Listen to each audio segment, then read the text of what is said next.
ఈరోజు ఒక YouTuber reporter Hyderabad సంబంధించినటువంటి కేవీ రెడ్డి తను ఆంధ్రప్రదేశ్ రాష్ట్రానికి సంబంధించినటువంటి విషయమై యూట్యూబ్లో మాట్లాడింది అనేటువంటి ఒక పేరుతోటి బొబ్బిలి సర్కిల్ బడంగి అనేటువంటి ఒక పోలీస్ స్టేషన్లో విజయనగరం జిల్లా బడంగి అనేటువంటి ఒక పోలీస్ స్టేషన్లో ఒక కేసుని నమోదు చేయడం అనేది జరిగింది. ఇదేంటంటే రాజ్యాంగ వ్యతిరేకమైనటువంటి మాటలు మాట్లాడింది అనేటటువంటి పేరుతోటి అతని మీద ఒక తప్పుడు కేసుని కట్టడం అనేది జరిగింది. అటు కేసుని అడ్డం పెట్టుకొని రిపోర్టర్ అయినటువంటి కేవీ రెడ్డిని అరెస్ట్ చేయడం కోసం విజయనగరం జిల్లా బొబ్బిలి సర్కిల్ సంబంధించి బడంగిపేట ఎస్హెచ్ఓ సంబంధిత మొత్తం ఒక 6-7 మంది పోలీస్ సిబ్బందితోటి వచ్చి ఈరోజు కేవీ రెడ్డి రిపోర్టర్ని పట్టుకుపోవడం కోసం ప్రయత్నం చేయడం జరిగింది. ఇక్కడ ఉండేటటువంటి లోకల్ రిపోర్టర్స్ మీడియా మిత్రులందరూ కూడా పోలీసులు మమ్మల్ని అన్యాయంగా అరెస్ట్ చేస్తారు. 41A CRPC పాతది కానీ కొత్తది 35(3) అనేటటువంటి ఒక BNS యాక్ట్ ప్రకారంగా ఈ కేసులలో నోటీసులు ఇవ్వకుండా అరెస్ట్ చేసి అక్రమంగా అరెస్ట్ చేసి తీసుకుపోవడానికి ప్రయత్నం చేస్తారు అనేది మా మీడియా సోదరులు హైదరాబాద్ మీడియా సోదరులు అందరూ కూడా మా నోటీసులు పెట్టడం జరిగింది. ఒక న్యాయవాదిగా ఒక అన్యాయం జరుగుతున్నప్పుడు స్పందించాల్సినటువంటి బాధ్యత నా మీద ఉందని కేవీ రెడ్డి రిపోర్టర్ ఇంటికి ఇక్కడ రావటం అనేటువంటి జరిగింది. ఇక్కడికి వచ్చినటువంటి సిఏ గారితో మాట్లాడి, సార్ మీరు ఇది below 7 years punishable offence Arnesh Kumar versus state of Bihar అనేటటువంటి ఒక జడ్జిమెంట్లో గౌరవ సుప్రీంకోర్టు ఒక ఆదేశాలు ఇచ్చింది. ఇది మీరు పెట్టినటువంటి ఈ కేసు కూడా 152 కానీ 191 కానీ ఇవన్నీ కూడా బిలో 7 years పనిషబుల్ అఫెన్సెస్. మీరు నోటీస్ ఇవ్వండి, 35(3) ఆఫ్ BNS యాక్ట్ కింద నోటీస్ ఇవ్వండి. నోటీస్ ఇచ్చిన తర్వాత మీరు మా రిపోర్టర్ని తీసుకుపోవాలి తప్ప తీసుకుపోతే మాత్రం బాగోదు అనేటటువంటి విషయం కూడా మరి వారి దృష్టికి తీసుకుపోవడం అనేది జరిగింది. దాన్ని చాలాసేపు గంటల తరబడి చర్చ జరిగింది. మరి మీ ట్రాన్సిట్ వారెంట్ మీద మేము తీసుకుపోతాం, లోకల్ కోర్టులో ప్రొడ్యూస్ చేస్తాం అనేటటువంటి విషయం కూడా చెప్పారు.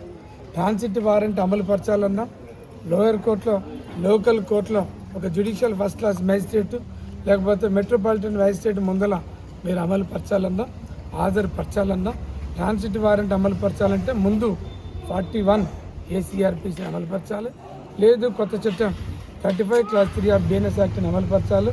అది ఇవ్వకుండా అరెస్ట్ చేసేటువంటి అధికారం మీకు లేదు. మీరు అట్లా వేస్తే మాత్రం చట్ట ప్రకారంగా మీరు చిక్కులు పడతారు. మేము కంటెంట్ ఆఫ్ కోర్ట్స్ యాక్ట్ కింద మేము కూడా కేసులు వేయాల్సినటువంటి పరిస్థితి వస్తుంది. వద్దు అని చెప్తే వచ్చినటువంటి ఆఫీసర్ కూడా అర్థం చేసుకున్నారు, విన్నారు. మరి కేవీ రెడ్డి మన రిపోర్టర్ యూట్యూబర్కు ఈరోజు 41A CRPC కింద నోటీస్ ఇచ్చి ఇప్పుడే 9:09 సంబంధిత SHO గారు సిఏ గారు నోటీస్ ఇవ్వడం 41A CRPC కింద అంటే లేటెస్ట్ చట్టం 35(3) BNS యాక్ట్ ప్రకారంగా ఈ నోటీస్ ఇవ్వడం జరిగింది. ఈ నోటీసులో మన కేవీ రెడ్డి గారిని 19/4/2026 నాడు సంబంధిత పోలీస్ స్టేషన్కి వచ్చి రిపోర్టర్ వారి ఎక్స్ప్లెనేషన్ ఇవ్వమని చెప్పేసి అపియర్ స్వతహాగానే న్యాయవాదిని పెట్టుకొని కానీ అపియర్ కామని చెప్పేసి వాళ్ళు ఆదేశాలు ఇస్తూ నోటీసు ఇవ్వటం అనేటువంటి జరిగింది. నేను ఈ రాష్ట్రంలో తెలంగాణ రాష్ట్రంలో ఉండేటటువంటి పోలీసులకు కానీ ఆంధ్రప్రదేశ్ రాష్ట్రంలో ఉండేటటువంటి పోలీసులకు కానీ ఒక్క న్యాయవాదిగా డిమాండ్ చేస్తున్నా, మీరు అధికారంలో ఉండేటటువంటి పార్టీలు కానీ ముఖ్యమంత్రులు కానీ మంత్రులు కానీ మీకుండేటటువంటి అధికారాలను ఉపయోగించుకొని మరి పోలీసుల మీద ప్రెషర్ చేసి అమాయకులైనటువంటి పోలీసుల మీద ప్రెషర్ చేసి రిపోర్టర్ల మీద ప్రజల సమస్యల కోసం పనిచేస్తున్నటువంటి న్యాయవాదుల మీద లేదు ప్రజా సంఘాలలో ప్రజల కోసం పనిచేస్తున్నటువంటి సోషల్ యాక్టివిస్టుల మీద మీ యొక్క దాడులు ఆపండి, దౌర్జన్యాలు ఆపండి, ఈ చట్ట వ్యతిరేకమైనటువంటి చర్యలని ఆపండి అని చెప్పేసి నేను డిమాండ్ చేస్తున్నాను. ఎందుకు అంటే ఇలా పోలీసులకు కూడా క్లియర్గా చెప్పదలుచుకున్నాం, ఇవాళ ఒక పార్టీ అధికారంలో ఉంటుంది, వాళ్ళు ఉరికిస్తే న్యాయం కోసం పనిచేసేటటువంటి రిపోర్టర్ల మీద ప్రజాతంత్రవాదుల మీద సంఘ సోషల్ యాక్టివిస్టుల మీద దాడులు చేయటం, దౌర్జన్యాలు చేయటం అనామత్ ఎత్తుకపోవటం, డిటైన్ చేయటం, రిమాండ్ చేయటం అనేటువంటిది చట్ట వ్యతిరేకం. మీరు అలాంటి చట్ట వ్యతిరేకమైనటువంటి పనులు ఏ పోలీసులు చేసినా న్యాయవాదులుగా మేము ఊరుకోం. ఎక్కడ అన్యాయం జరిగినా న్యాయవాదులుగా మేము ముందరికి వస్తాం. అన్యాయం గురి అయినటువంటి బాధితుల పట్ల నిలబడతాం.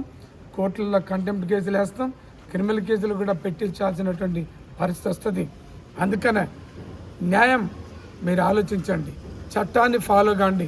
చట్ట వ్యతిరేకంగా చేసేటటువంటి కార్యక్రమాలకు ఎవరు పాల్పడ్డా, పోలీసులు పాల్పడ్డా కూడా ఊరుకునేది లేదు. హైకోర్టులలో రిట్లు వేస్తాం, కంటెంప్ట్ ఆఫ్ కోర్ట్స్ వేస్తాం అని మీ అందరి నోటీసులు పెడుతున్నాం. ముఖ్యంగా చట్ట వ్యతిరేకంగా ఏ రిపోర్టర్ని అరెస్ట్ చేయొద్దు. ఏ రిపోర్టర్ మీద దాడులు చేసినా, దౌర్జన్యాలు చేసినా, ఏ రిపోర్టర్ని అరెస్ట్ చేసినా న్యాయవాదులుగా మేము ఊరుకోమని మీ అందరి నోటీసులు పెడుతున్నాం.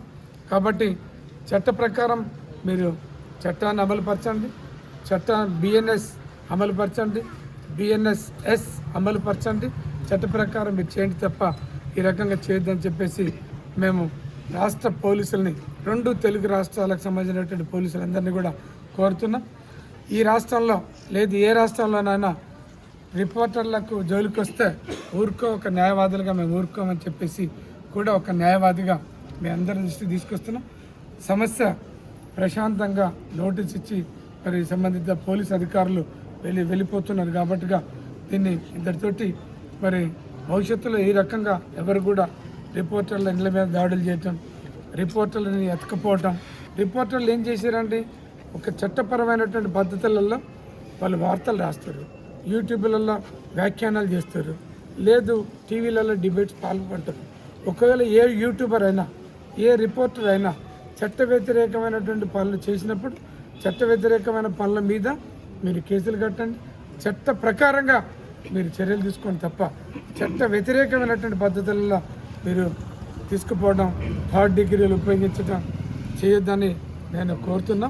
గతంలో ఇదే రిపోర్టర్ని కర్నూలుకు సంబంధించినటువంటి పోలీసులు తీసుకుపోయి 3 రోజులు అక్రమంగా డిటైన్ చేసి మరి చట్ట వ్యతిరేకమైనటువంటి పద్ధతులలో వాళ్ళు 3rd డిగ్రీలు ఉపయోగించారు. మేము వాళ్ళని కూడా వదిలిపెట్టేటువంటి పరిస్థితి లేదు. వాళ్ళ మీద కూడా మేము కేసులు వేస్తాం. కావాల్సినటువంటి రక్షణ కల్పించేటందుకు ఒక న్యాయవాదులుగా రిపోర్టర్లకు మేము ఎప్పుడు అండగా ఉంటామని చెప్పి మేము అందరూ నోటీసులు పెడతాం.